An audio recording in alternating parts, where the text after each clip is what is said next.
From a young age, we're taught to follow a specific life path.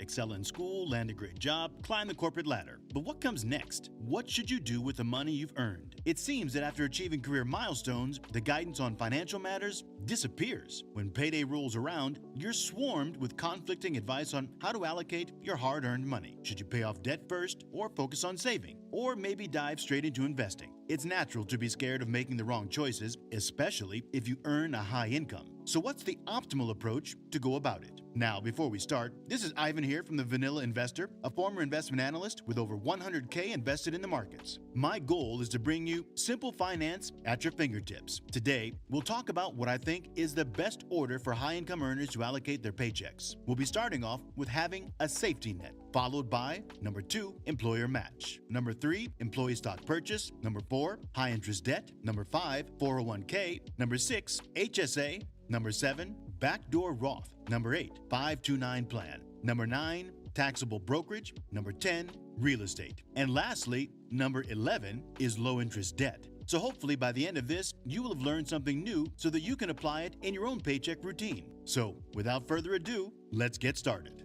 As a high-income earner, the top priority for investing your money is having cash readily available, often referred to as an emergency fund or safety net. Regardless of what you call it, I strongly believe that maintaining a significant amount of liquid cash is crucial. Unexpected events happen all the time. Your child gets injured during a weekend soccer game, your car needs a new tire after hitting a curb, or your laptop suddenly breaks down. Having enough cash on hand turns these incidents from major disruptions into minor inconveniences. Personally, I prioritize liquidity above all else. I want to be able to access my funds easily and quickly without any hassle. While high-interest CDs might seem appealing, they often come with penalties for early withdrawals. So a great alternative for me is a high-yield savings account. This gives me decent interest, and they also have no penalty fees for the first 6 withdrawals in any given month. The amount of cash you should hold depends on your risk tolerance and recurring expenses. Personally, I aim to have enough to cover up to 6 months of expenses, but some may opt for more like 12 months or less like 3 months if they have a stable career and higher risk tolerance. The key is to build up a healthy cash reserve before considering investing your money elsewhere. The second priority for investing your money as a high-income earner is to contribute to your 401k up to the employer match. The employer match is like getting free money. Here's how it works. Let's say you earn an annual salary of $100,000 and your company matches your 401k contributions up to 4%. This means that if you contribute $4,000 into your 401k, your company will match you dollar for dollar, adding another $4,000 into your 401k account. Essentially, your $4,000 contribution instantly doubles to $8,000 without you having to do anything. It's a 100% return right away. Additionally, contributing to your 401k up to the employer match allows you to lower your taxable income by $4,000, reducing the taxes you owe to the government. Taking advantage of the 401k employer match is a no-brainer. If you're not already contributing to your 401k up to the match, pause this video and take action now before moving on to the next point. The third priority for investing your money as a high-income earner is to participate in your company's employee stock purchase plan, also known as ESPP. An ESPP is a program run by the company where employees can buy company stock directly at a discounted price, typically around 15%. Employees contribute to the plan through payroll deduction, which accumulate between the offering date and the purchase date. On the purchase date, the company uses the accumulated funds to buy stock on behalf of participating employees. Similar to the 401k match, a 15% discount is essentially like getting free money. Imagine getting an automatic 15% discount on anything. Where else can you find such a deal? If there's no restriction on when you can sell your ESPP stock, then there's minimal risk. By selling your shares immediately,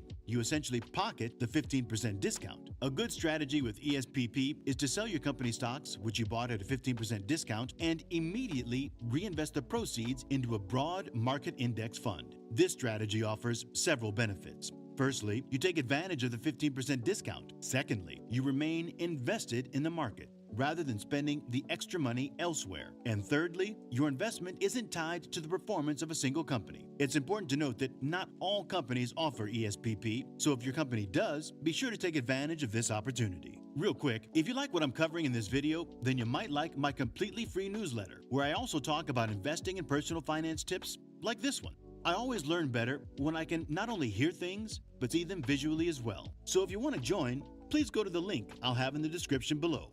The fourth priority for investing your money as a high-income earner is to focus on paying down high-interest debt, such as auto loans, student loans, and credit card debt. Carrying high-interest debt from one month to the next doesn't benefit you. It only makes someone else richer, not you. Therefore, before considering other investments, it's advisable to tackle these debts as fast as possible. I prefer a straightforward approach to debt repayment. List out all your debts and start tackling them one by one. You can choose between the debt snowball method or the debt avalanche method. Both are effective, so it ultimately comes down to personal preference. The key is to prioritize paying off high-interest debts to alleviate financial burdens and move closer to financial freedom. The fifth priority for investing your money as a high-income earner is to maximize your contributions to your 401k retirement account. If you're in a higher income bracket, putting money into a tax-deferred retirement plan like the 401k during your peak earning years offers significant tax benefits. First, you receive an upfront tax deduction.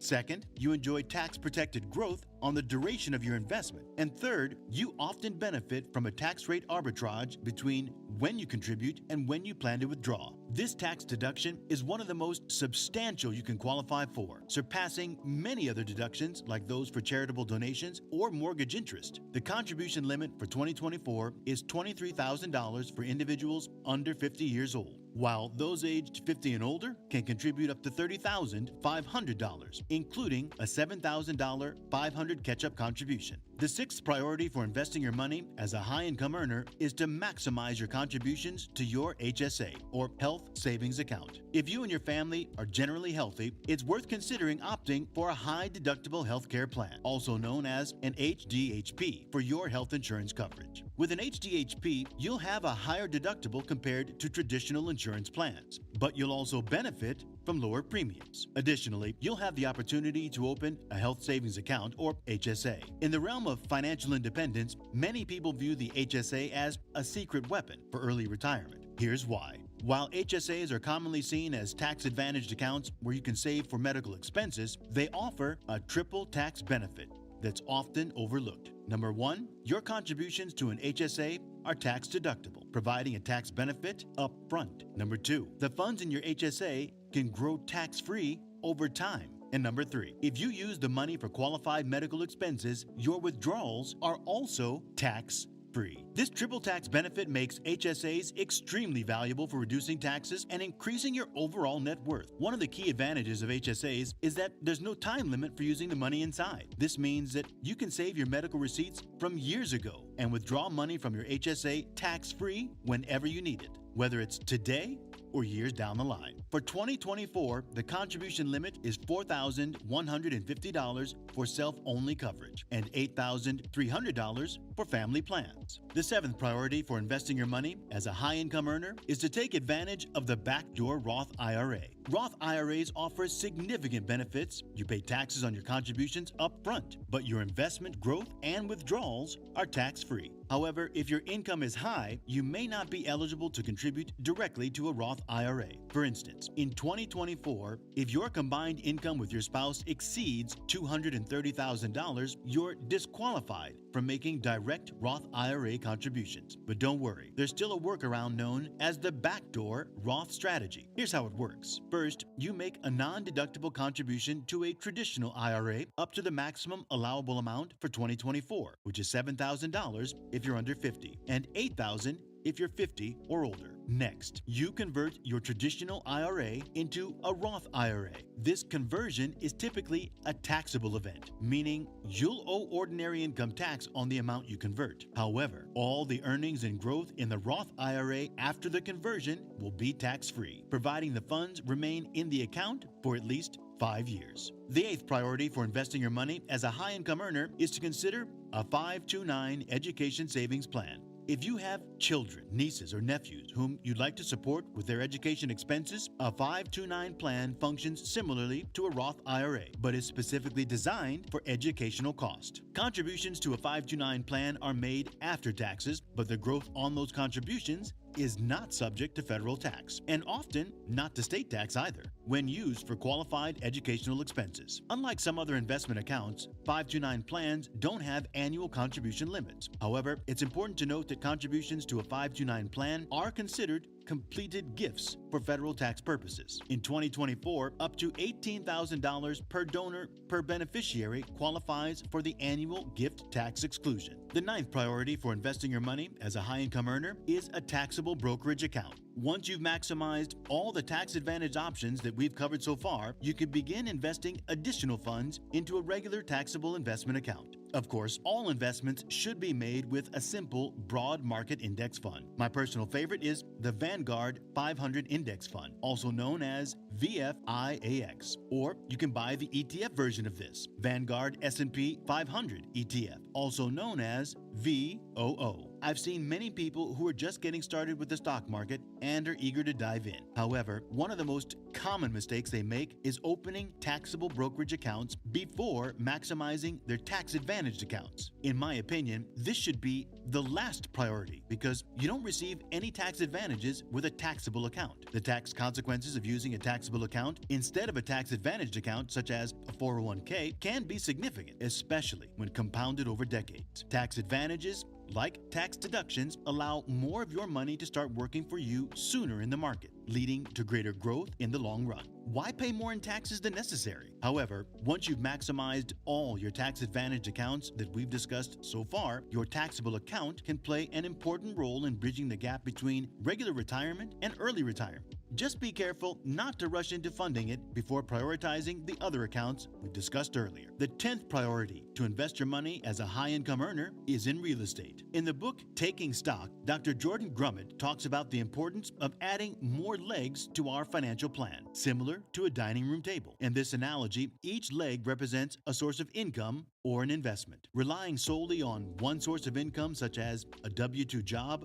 or your day job, is akin to standing on one leg like a flamingo. The risk here is that a single blow could easily topple over your financial stability. Adding more legs to your financial plan, such as investing in your 401k, Roth IRA, and brokerage investment accounts alongside your W-2 job, is a step in the right direction. However, to make it even sturdier, consider adding real estate to the mix. There are a few ways to approach real estate investment. You can buy and own individual rental properties, renting them out for additional cash flow. This not only brings in extra income, but also diversifies your money within a different asset class. Or if you prefer not to deal with the hands-on work of owning rental properties, you can invest in Real Estate Investment Trust, REITs. A REIT is a company that owns, operates, and finances income-generating real estate. They function similarly to mutual funds, allowing investors to tap into real estate investments without the hassle of managing properties themselves. For a specific fund recommendation, consider the Vanguard Real Estate Index Fund, VGSLX, or its ETF version, Vanguard Real Estate ETF,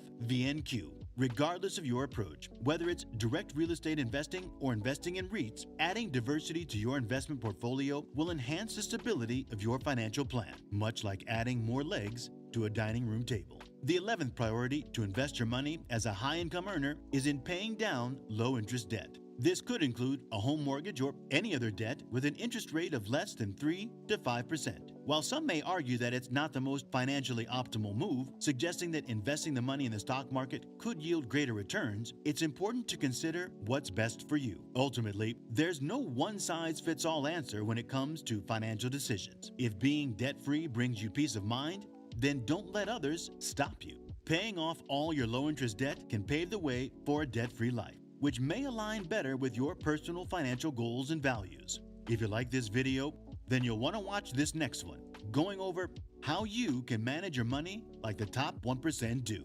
Click to watch now. Cheers.